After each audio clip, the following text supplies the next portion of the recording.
कैसे हैं दोस्तों। उम्मीद है आप सब खैरियत से होंगे। सलाहुद्दीन अयूबी जो कि पूरी दुनिया में एक बहादुर सुल्तान और रहमतुल सुल्तान के नाम से मशहूर हैं, इनको दुनिया आज तक याद करती है तो इसके पीछे इनके बैतुल मुक़द्दस को फ़तह करना है, जिसको यरूशलेम कहा जाता है। इस वीडियो में मैं आपको बताऊंगा कि सलाहुद्दीन अयूबी की यरूशलेम की तरफ पेशकदमी की वजह क्या बनी। सलाहुद्दीन अयूबी ईसाई फ़ौज को यरूशलेम से दूर अपने पसंदीदा मकाम पर लाने में कैसे कामयाब हुए। रेनाल्ड जो कि इस्लाम और सलाहुद्दीन का बदतरीन दुश्मन था, उसने ऐसी क्या हद पार की कि सलाहुद्दीन ने उसको अपने हाथों से मारने की कसम खाई। 1177 में सलाहुद्दीन अयूबी ने यरूशलेम पर एक सरप्राइज अटैक किया।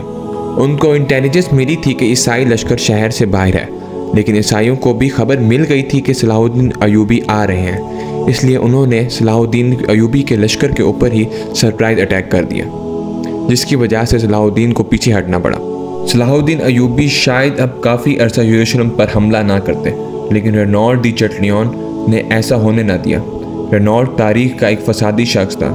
रेनॉल्ड ने अयूबी और किंगडम ऑफ यरूशलेम के अमन माहदे की खिलाफ वर्जी करते हुए हाजियों के एक काफिले पर हमला कर दिया, जो कि इसी रास्ते से होकर मदीना मक्का जा रहा था। इसके अलावा इसने इन हाजियों को मारते हुए कहा कि जाओ अपने नबी मोहम्मद को बुलाओ कि तुम्हें बचाए। यही नहीं बल्कि उसने तो मक्का और मदीना पर हमला करने की कोशिश भी की, जिसको बहरहाल सलाहुद्दीन ने नाकाम बना दिया। इतना सब वो खुलम खुला इसलिए कर रहा था क्योंकि ब्लॉडिन फोर यरूशलेम के किंग कोड के मर्ज से वफात पा गए थे। अब यरूशलेम का हाकिम गेद दी लजीगन था, जो कि रेनॉल्ड का बहुत बड़ा हमायती था। इन्हीं इकदाम की वजह से सलाहुद्दीन अयूबी ने यरूशलेम पर हमला करने की ठान ली और कसम खाई कि वो रेनॉल्ड को अपने हाथों से कत्ल करेंगे। दोस्तों, इराक जो कि यरूशलेम के साथ ही एक किला था, यरूशलेम की फतह को यकीनी बनाने के लिए ये फतह करना ज़रूरी था। जब भी इस किले का मुहासरा किया जाता, यरूशलेम से लश्कर इसके दिफा के लिए आ जाता। इस दफ़ा सलाहुद्दीन ने जब मुहासरा किया तो उनका इरादा था कि जब यरूशलेम से लश्कर गेद लजीगन की कमान में निकलेगा तो वो उसको फैसला कुन शिकस्त देंगे। सलाहुद्दीन ने जब इराक का मुहासरा किया तो सलाहुद्दीन की उम्मीद के मुताबिक यरूशलेम से ईसाई लश्कर बाहर आ गया।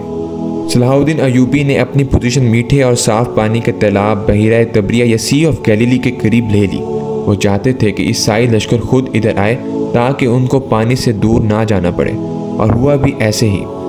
ईसाई लश्कर सलाहुद्दीन अयूबी से 17 किलोमीटर दूर था और इस सफ़र के दरमियान पानी का नामो निशान तक नहीं था, और ये था भी शदीद गर्मी का मौसम। गेद दी लजीगन को रेनाल्ड ने मजबूर किया कि खुदा हमारे साथ है, हमें मुसलमान नहीं हरा सकते।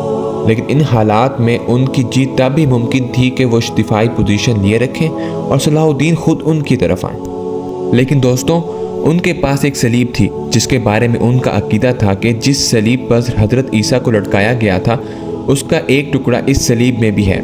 उनके मुताबिक जिस जंग में भी वो सलीब लेके जाते हैं उनकी फतह यकीनी होती है, और अभी कुछ दिहाई पहले ही उन्होंने सल्जूक के बड़े लश्कर को हराया, जिसका क्रेडिट वो इस सलीब को देते हैं। बहरहाल गेद दी लजीगन ने सलाहुद्दीन के खिलाफ दिफाई पोजीशन के बजाय हमला करने का फैसला कर लिया, जो कि बहुत बड़ा बेवकूफ़ाना फैसला था। अब सलाहुद्दीन ने अपनी फ़ौज को पोजीशन दे दी। उन्होंने झील की तरफ जाने वाले हर रास्ते पर सिपाही बिठा दिए ताकि कोई सलीबी पानी तक ना पहुंच सके।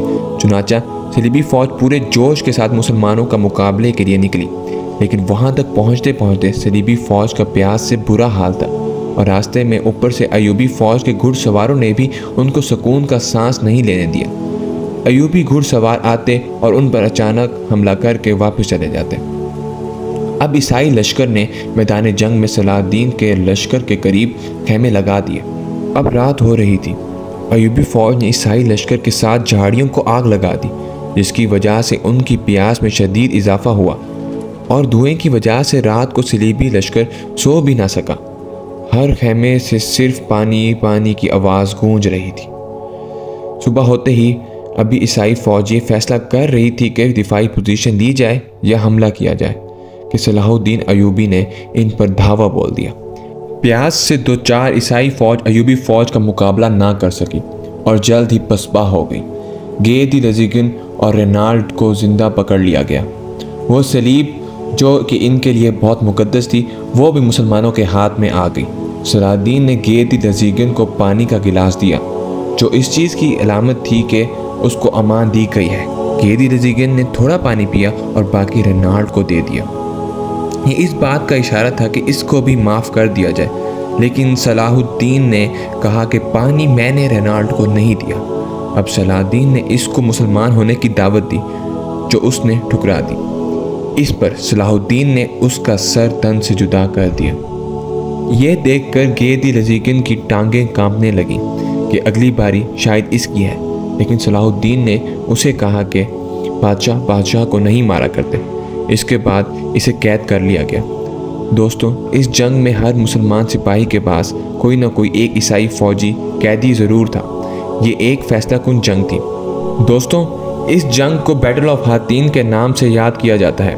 सलाहुद्दीन का अगला हदफ अब यरूशलेम पर डायरेक्ट अटैक करना था।